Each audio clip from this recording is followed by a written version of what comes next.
What's going on, everybody? Andrew Thompson here of the Andrew Thompson Interview YouTube channel. My guest today is a veteran of the pro wrestling business. He's wrestled in PWG, Progress, Impact Wrestling. He's currently with Ring of Honor, Mark Haskins. Mark, how you doing today, sir? I'm doing great, thanks, mate. How are you? I'm doing good. I'm doing good. Like me and you were just talking about before we started recording, this quarantine life, it isn't so bad for us. I don't think, we kind of very reserved, very to ourselves. So, this is right up our wheelhouse. Dude, tell me about it. I'm unsociable at the best of times, so I'm like living the best life right now. Like I'm such a hermit, man. Like I disappear and yeah, I'm happy tucked away in a quiet corner of the world. And plus as well, like I've always wanted to have like a training camp. Do you know what I Right. mean? So, like the second that we got told like you're just gonna stay inside, I was like, right, I'm in a Rocky montage. Do you know what I mean? And like in my head, I'm training for Ivan Drago. So like just every day, just working out, man, because like there's not a lot else that you can do, right? So Right. yeah. And I don't know if you remember this. I didn't tell you before we started recording because I wanted to save it for get your genuine reaction. Well, when I told you during the interview, me and you actually did an interview back in September via email. I don't know if you remember, but like I sent you an email and then we did like a whole text thread of just me sending questions back and forth, and then you gave me the answers, and then everything went smooth. So I was just wondering, since we last had a conversation back in September of 2019. What has been going on in the life of Mark Haskins professionally from September to where we are now? Of course, well, before the quarantine thing started. Oh gosh, man, like I get dropped on my head for a living, so like I don't have the best memory, do you know what I mean? But I'm trying to think what's happened since September. So um I guess quite a bit, like, just continue doing my thing in Ring of Honor. Managed to get myself on a bit of a roll. Had an extreme rules match with Hall of Famer Bully Ray, who is very therapeutic to hit with a steel chair, by the way, in case anybody needs a new hobby or anything. So, yeah, there was that. And then I had the match lined up with Roosh in Vegas, which I was super excited for. And then, yeah, as soon as the wheels of the plane hit the ground, I switched my phone off airplane mode and got told that the shows were canceled. So, Oh man. yeah, it's been a interesting time, interesting few months. It's been really cool though. Like I don't know, there's something about it because I kind of feel like any time that you're in a period like this, like the time's going to pass regardless, right? So it's up to you what you do with the time. So you can either use this time where you're stuck inside to do something that's going to better yourself, or you can use it as a time to, just sit and do nothing. Do you know what I mean? So Mm-hmm. I guess kind of like the last few months, like I've been on a real like personal journey, I guess, just kind of like mentally and emotionally. And yeah, that's pretty much it, man. Just bringing me up to date to where I'm at now.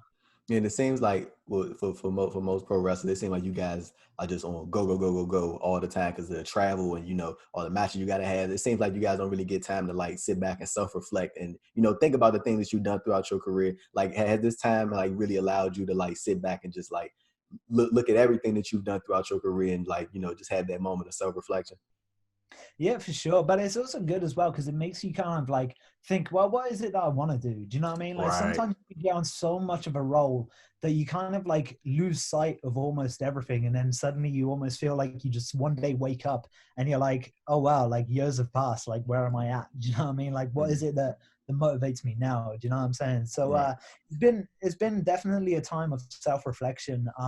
And also just trying to get your head straight, trying to see like, what is it that you want to do over the next few, months or years or whatever it is. And then just kind of like aiming and working towards that really. And I've seen a lot of pro wrestlers like just since this pandemic has started, like a lot of them have like been finding outside activities other than wrestling that they find that they have interest in and are trying to like find a way to like generate income from that. And I think that's really cool. Like I said, a lot of people they find a lot of interest that they had prior to wrestling, but haven't had the time to really pursue that. So now they got the time to do it and they're really getting back into it. And now that provides like a different outlet, for them to, possibly make a living outside of professional wrestling or on top of professional wrestling. So it's like a win-win, either way. Yeah, for sure. I'm definitely in that category as well because like I've realized this since being stuck inside that there are so many jobs that I've put off because I've been away all the time that like I've actually been super busy. I've been real productive. Like I've got my garden in check, redecorated the house. Like yeah, like one thing that I've it's weird because it was something that I never realized like that I was into, was like woodworking and such. Right. Like my granddad, my uncle and my dad were all farmers right before my dad became a preacher for the United Church. So like growing up, like I spent a lot of time like on the family farm, and my granddad used to make me these crazy little play sets out of like trunks of trees that he'd found that he'd cut up and turned into like a doll's house, or he turned into like a dinosaur kind of like volcano thing. Like it's hard to describe, you know. But so now I've had this time off. Like I've been able to try and just do something for my kids and try and make things. Like I actually made this bed here that I'm currently sat on. Like I made it completely from wood. This was painted the same color as this. This was just a branch. This is going to sound like such a weird thing as well. So basically I went for a walk in the fields near me one day when it was pouring down with rain, because I figured nobody in their right frame of mind was going to be out in like the horrendous weather, right? Apart from me. So I go out and I found this branch and I wanted to turn it into like a kind of like a bit of a headrest here. So I brought it back, sanded it down, painted it. This is meant to be the same color as this, but I guess just this wood just soaked up the paint a little bit more, and just made my wife this big old dream bed that she's always wanted. So it's been a fun time, man. Like it's been real interesting. And just getting into the wrestling aspect of it. So for somebody who has been in the business as long as you have, do you think that the independent scene, like just overall, is going to recover from all this? Because it seems like a lot of promotions, like they're trying to start planning for shows, and then like once it gets time to get to those shows, they got to cancel because like things come up. Like I've seen like OTT that they were I think they were holding off on announcing something for the Homecoming 3 show this year that was supposed to take place in August, but then comes around. They don't know if it's if things are going to pan out, so they had to postpone it to next January. Like, do you think that the independent scene is going to like bounce back from this in a timely manner, or do you think it's going to take like probably extend into late 2020 until this scene gets back up? I mean, like, I'm very optimistic. Like I know that the scene will bounce back. Like whether it how long it will take to get back to where it was, or whether it will even be the same, like I don't know. I mean, it's such a bizarre time that we live in. Like the world has never been shut down like this before. Do you know what I mean? Like we live in such what feels like a guinea pig era. Do you know what I mean? Like we're the world has never been on lockdown. Like we've never faced like a virus that seems as intense as this. Do you know what I mean? Like, so it's definitely interesting. Like, who knows how long it's going to take for things to get back to where they were, whether they will get back to the same. But I know that the general feeling in the locker room in pretty much every indie company that I was working for was that everybody's hungry. Like, everybody wants to do something. Everybody wants to put on the best shows that they can. Like, I don't think that going back is going to be any different. Do you know what I mean? It just means that we're going to have to work within like laws and regulations, and maybe it'll be a case that like live crowds won't be able to come back for a certain period of time. Like it's really just such a bizarre time. It's such a sort of like a thing that we're only going to find out as it unravels. Like but I do think that there is a lot of passionate people involved with the wrestling business right now. And I really think that like those people aren't just going to let it like sort of slip away. Mm-hmm. And since you've signed with Ring of Honor, you've had a number of matches overseas and over in the UK and Ireland both. And I know you had the opportunity. Well, I know that Ring of Honor, they allow wrestlers to have independent bookings, which I think is really cool. And I know some other promotions do that as well. But like, just as someone who is under contract with Ring of Honor, like what does it mean to you for them to be all good and fine with you taking bookings elsewhere, and how that just benefits you overall as a performer?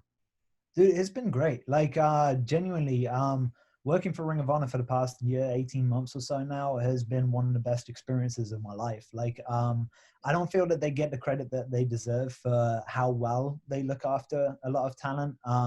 The shows in Vegas got canceled and they still paid people who they were going to bring in for their past versus present show.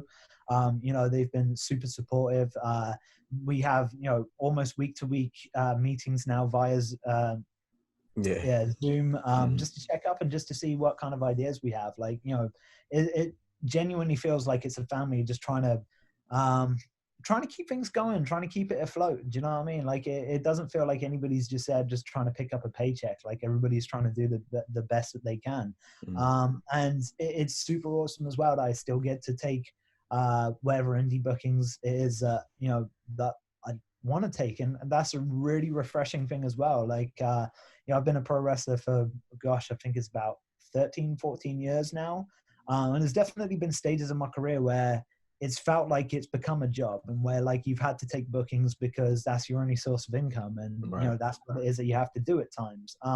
It hasn't gone over my head how fortunate I am and how super lucky I am to be with a company like Ring of Honor, where there's the security, the stability there, but it also allows you to do what it is that you want to do. Like, we all got involved in this because we love wrestling, right? Like, and I want to be able to put on the best show that I can for fans. And realistically, the best show that you can put on isn't always a show like 5 or 6 days into a loop when you're feeling just battered and tired. You know what I'm saying? So I'm very fortunate that I get to choose, get to be a little bit more selective with what I do independent wise.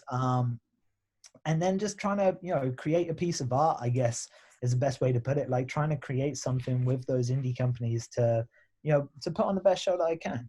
Right. And I feel like Ring of Honor really has, changed the perception of how people view them as a company as a whole. And you've seen it through the wrestlers, through you guys, and you guys have openly spoken about how things have changed and how they've like essentially just taken care of you guys in every single way and made things like so much easier, and like the open line of communications. Like we've heard many ROH talents that they speak about the time when they offer the opportunity for you guys to fly out to Baltimore to for a talent meeting, and they said if anybody wants to speak up or anybody has anything to say, feel free. And I think it was Joe Hendry, he said during the interview, like he said there's like an anonymous type thing where you can submit criticism if there is any criticism, and without the fear of like okay, yeah, they say I can submit criticism, but like if they see my name, then I might get in trouble type thing. And it's like that just shows you like how willing they are to adjust and be with the current times and get out of that mindset of they're on the contract to us, so they work for us type thing, and that type of mindset. And it seems like Ring of Honor has really done away with that, and they're really trying to basically bring you guys up to speed of what's going on within the company and not keep you guys shut out. Yeah, for sure, man. I mean, at the end of the day, it's a team effort. Do you know what I mean? Like it's it's a production. Like we need everybody to be on the same page, and we need everybody to be able to work together. And that's not just wrestlers. That's everybody.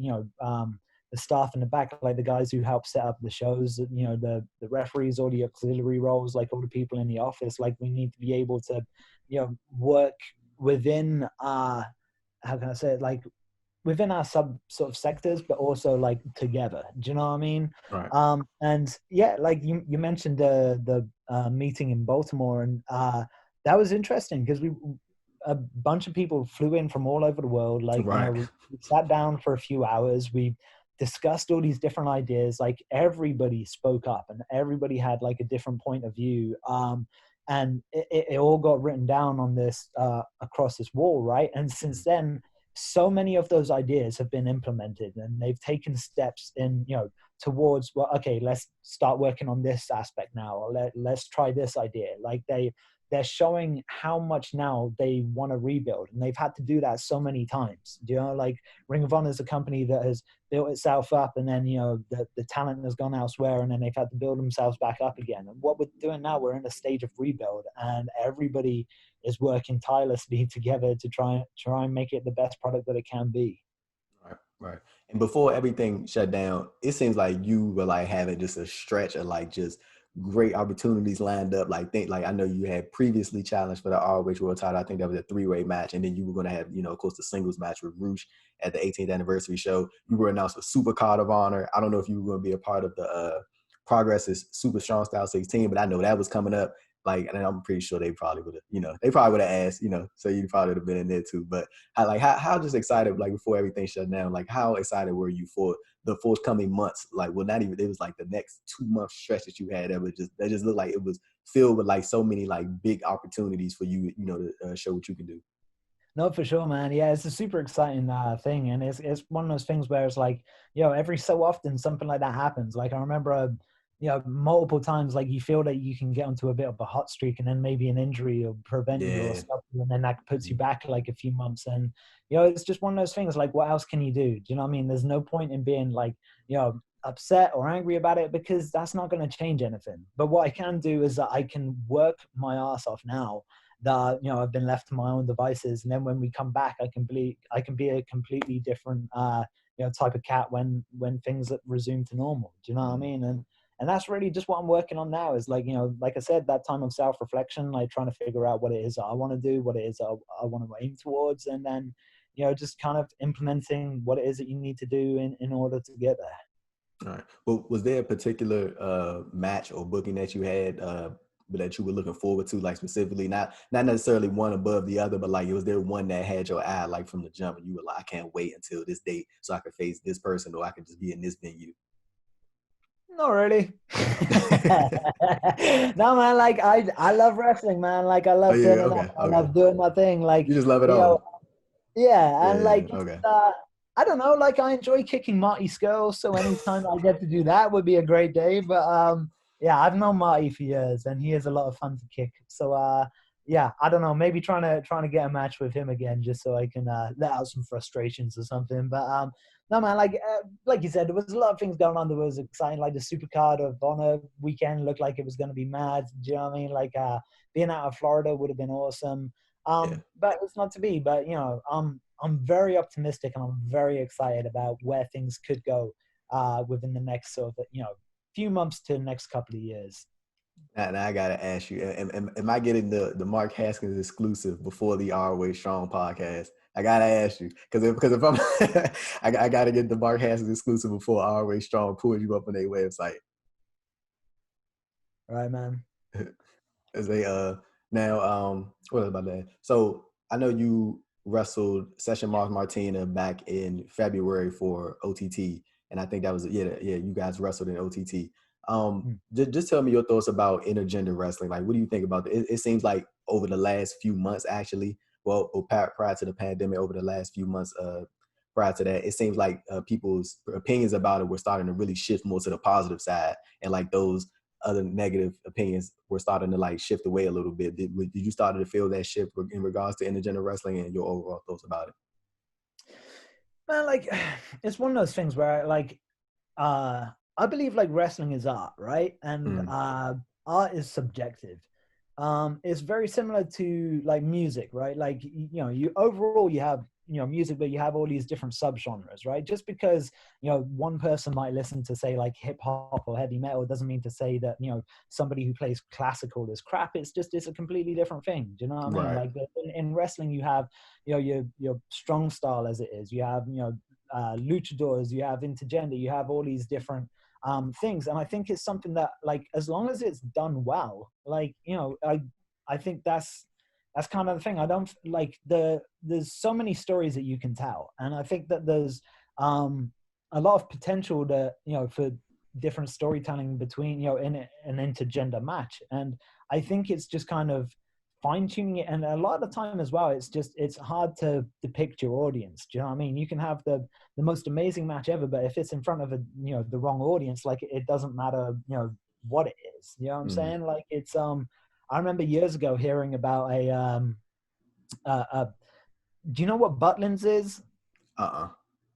Okay, so Butlins is like a holiday park resort in the UK, but it's for families, right? So they put on these wrestling shows, which you might wrestle in front of like a couple of thousand people, but they're all just families. They're just people there. It's free entertainment for people to go and just sit. Or it's very kind of pantomimey in the sense of like they want to cheer somebody and they want to boo somebody, right? It's kind of like the most theatrical way of wrestling being. And I remember hearing of this crazy ass match, which was like Johnny Storm and Jody Fleisch versus Doug Williams and Brian Danielson or Daniel Bryan in a tag match. And you're like, that's the wrong audience to put it in front of. Like, they just want to chant like chicken at somebody and be like, boo the baddie and like cheer the goodie, right? And like, I feel like intergender wrestling can be very similar to that, is that, if you have two people who people are emotionally involved with and emotionally connected to, then they're going to be into it. Do you know what I mean? Like the the tag match a couple of years ago when it was Ronda Rousey and Kurt Angle versus Triple H and Stephanie, I thought was phenomenal. I thought it was, the match of the night. Like it definitely was. Right. Like I was so drawn into it. I was like, this is like the best, intergender tag match I've ever seen. And they had the right people, they had the right components, and they told the right story. I don't think that it's as easy as just saying, oh, well, that doesn't work, because, in multiple situations it does. And in a lot of situations it doesn't. I think it's just, is it the right person? Is it the right people involved?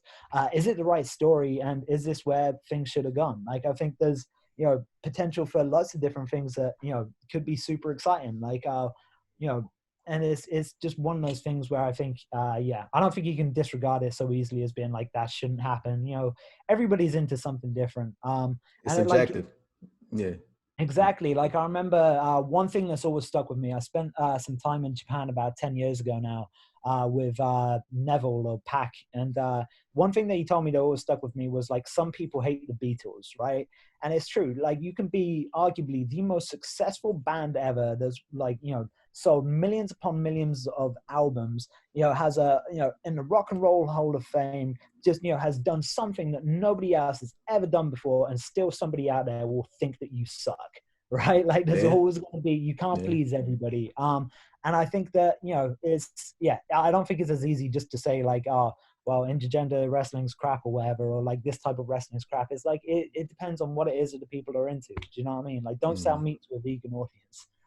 Yeah, I think that's 100% accurate. It is, everything is in professional wrestling, in my opinion, is just subjective. Like, people will like what they like, they're gonna dislike what they don't like, and you really can't change somebody's opinion, but all you can do is, like, be comfortable in it, and as long as you like it, then pretty much that's what matters, and trying to appease the people that you want to make want to be drawn into it. So there's a double-edged sword kind of thing, but it is what it is sometimes. But one thing, getting back to ROH, one thing that I did want to ask you about, and I'm pretty. This is kind of a random thing, but, like, I was listening to this interview a few days ago with PCO, and he was talking about how Ring of Honor was planning on running a show at the Montreal Bell Center in Quebec, which holds 20,000 people. Now, just hypothetically, if that is the case, because I don't know, maybe PCO knows something that the rest of us don't, but, like, even if that was to happen, how cool would you think that would be to be in front of 20,000 people in Quebec? Because I can't even remember the last time. I'm young kid, man. But I was like, when was the last time a show was held, like, in Quebec? I can't even, like, a big pay-per-view event, because that's all I'm assuming is. I'm pretty sure Ring of Honor wouldn't go there just for just for a regular event. I'm pretty sure it would be like a pay-per-view type thing. Like, what would that, like, just take me through, like, being in front of a crowd that large. Like, I know last year was the Supercard of Honor show. I mean, G1 Supercard show in Madison Square Garden, but, like, being in front of 20,000 people, I know that would have to be just a crazy, like, adrenaline rush. Yeah, it's pretty crazy. Like, it's a weird moment, because, like, I remember Madison Square Garden just being like, oh wow, like, this is a garden. Like, I grew up, like, huge wrestling fan. Like, I always wanted to wrestle here. And then you kind of step through the curtain, you look around, and, like, I looked around. I was like, wow, there's a lot of people here.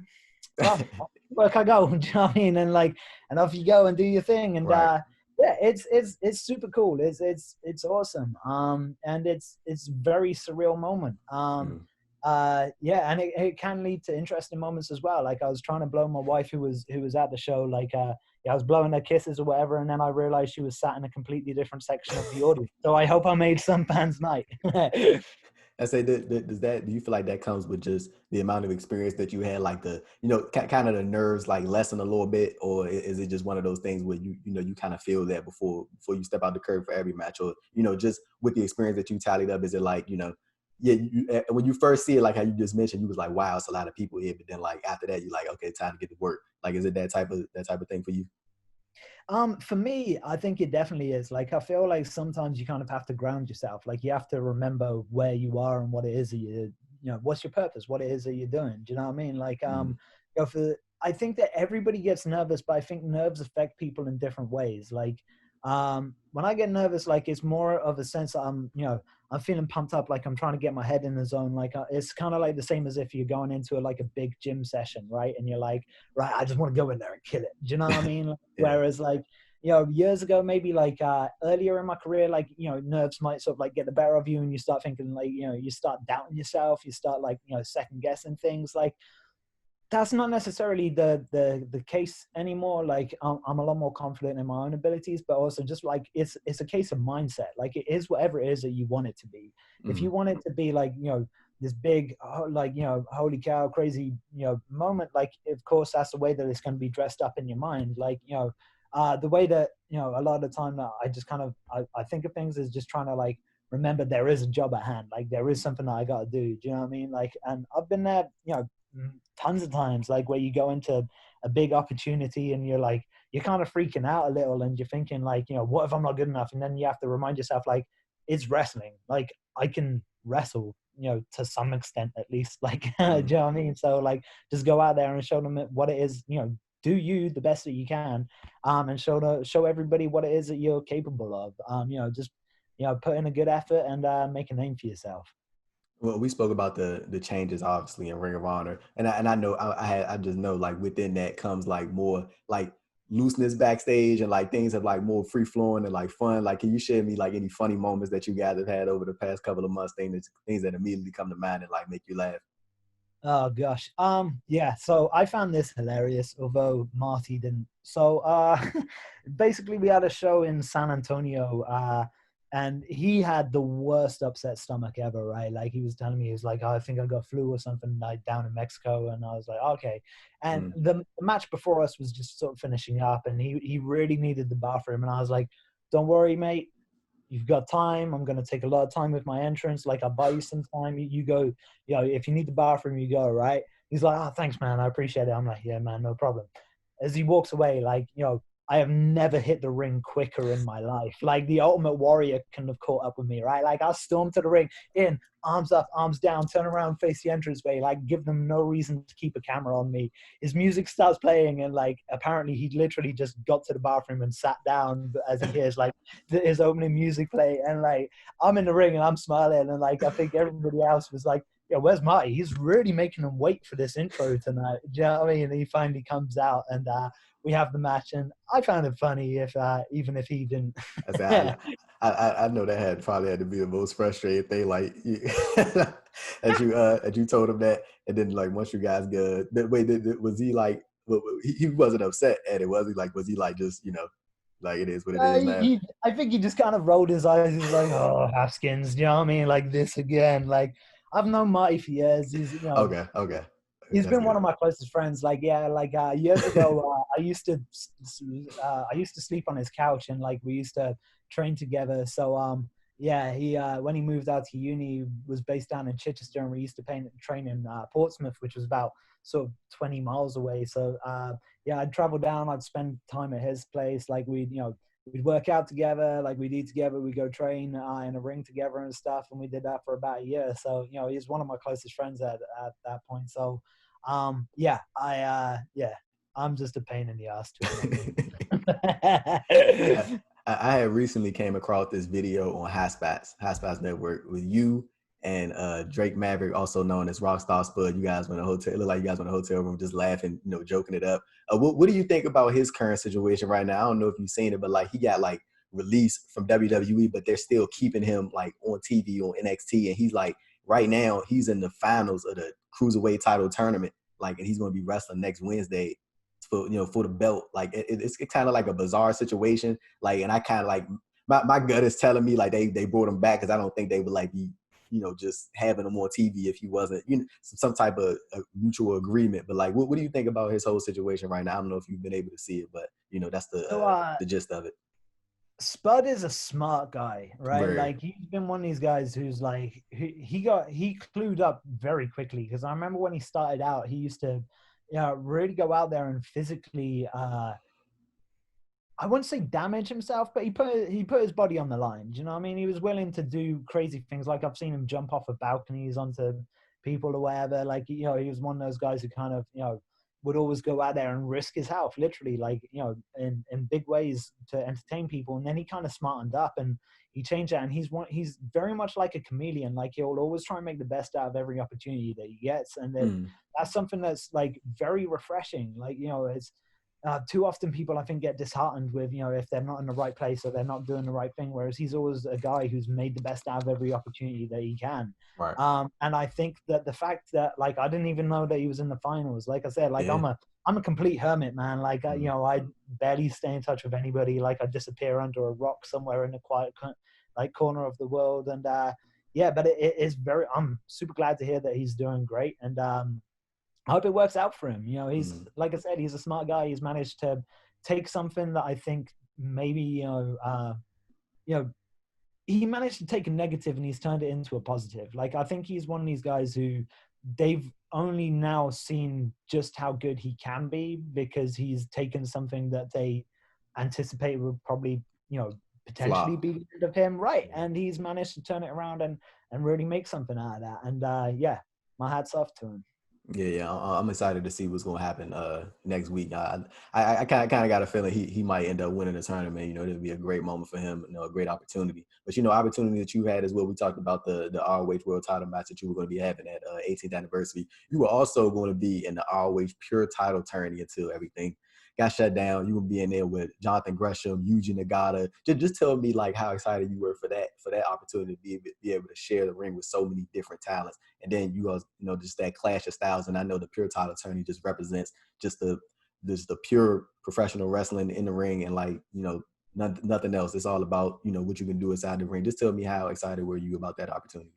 Dude, I was super excited for it. Like, I feel like if you get stuck in, like, the same kind of position all the time, it can be quite, like, boring. So, like, anytime that the rules change a little bit, like, that adds a completely different element to the match. So, like, I was super, you know, super up for it. You know, there were every name that I saw that got announced for that tournament, you know, was a match I would have loved to have had. So, you know, who knows where things are going to end up in the next few months, but I hope that that's definitely something that they haven't lost sight on. Right. And to wrap it up here, Mark, when things pick back up, what are some goals that you have? Maybe as we talked about, you know, you said you have some things that you've been working on outside of professional wrestling. What are some things that you want to do in professional wrestling and outside of professional wrestling that you're really looking forward to, you know, continue doing, or, you know, to start doing? I really just want to help other people. Like, when I come back to, you know, when wrestling gets back into the swing of things, I want to be able to do some things that nobody else has done. Like, I really want to test myself physically and mentally and see, you know, try and figure out if there's some kind of thing I can do that, you know, that, like I said, that has never been done before. Like, you know, I want to set the bar somewhere where people look at me and think, like, oh, damn, like, that's far. Do you know what I mean? Right. Like, and also as well, like, I want to do a lot of things for charity. Like, you know, a few years ago, I was away on some shows when my wife called me and told me that our daughter, who was only a few months old at that time, had meningitis and she had to go to the hospital. So I remember I was at, what was it, Download Festival for Progress Wrestling. I was stood next to John Briley at the time. We were watching Crowbot, who sung my theme song at the time. And I told him, hey, look, dude, I don't think I'm going to be able to make the show tonight. Like, my daughter's got meningitis. And he just looked at me and said, go. I sprinted to the car. I jumped into the car and I, you know, raced home. And she pulled through, you know, very fortunately enough. Like, you know, we managed to get to the hospital in time. But I've always wanted to do something to raise awareness for meningitis. Or, like, I've wanted to just, you know, raise money for those who aren't so fortunate as we were, that, you know, we managed to get through it. You know, I would love to just be able to, you know, do something for other people. You know what I mean? Like, I want to raise money for charity. Like, and I want to do some, you know, some big things for that, whether it be, you know, marathons, whether it be, you know, competitions or something, whether it can be something wrestling related. Like, I just want to give back. Do you know what I mean? Like, I don't know, you know, realistically, I'm 32 next month. You know, the shelf life of a wrestler is, you know, relatively short. You know, it can be changed if you really look after yourself, but it's one of those things, you never know when your last match could be. So in the meantime, I just kind of want to, you know, do some things and yeah, give back to the world a little bit. Right. And just one last thing, Mark, like Like, would you ever consider, like, I know you talked about like the shelf life of a wrestler. Would you ever consider like doing some producing or, coaching or opening up a wrestling school or, doing anything of the sort?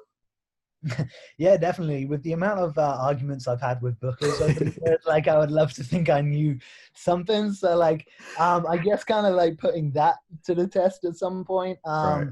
Yeah, like, yeah. I think there's definitely other roles that you can sort of transition into wrestling wise. Something also as well that I've been working on for a few years is I'm also a qualified personal trainer. So what it Okay. is I'm looking at transitioning into at some point is opening my own school or gym, or whether it's an affiliate program with a certain company or something, and just being able to train people, train young aspiring wrestlers, but also use the science behind it as well. Because a lot of the times when you come through into training schools, like the things that they tell you to do, physically or whatever, workout wise, just isn't the right advice. Like is, a lot of the time I think that it's just things that people try to do to see how tough you are mentally, to see whether you're going to kind of like grit your teeth and get through it or not.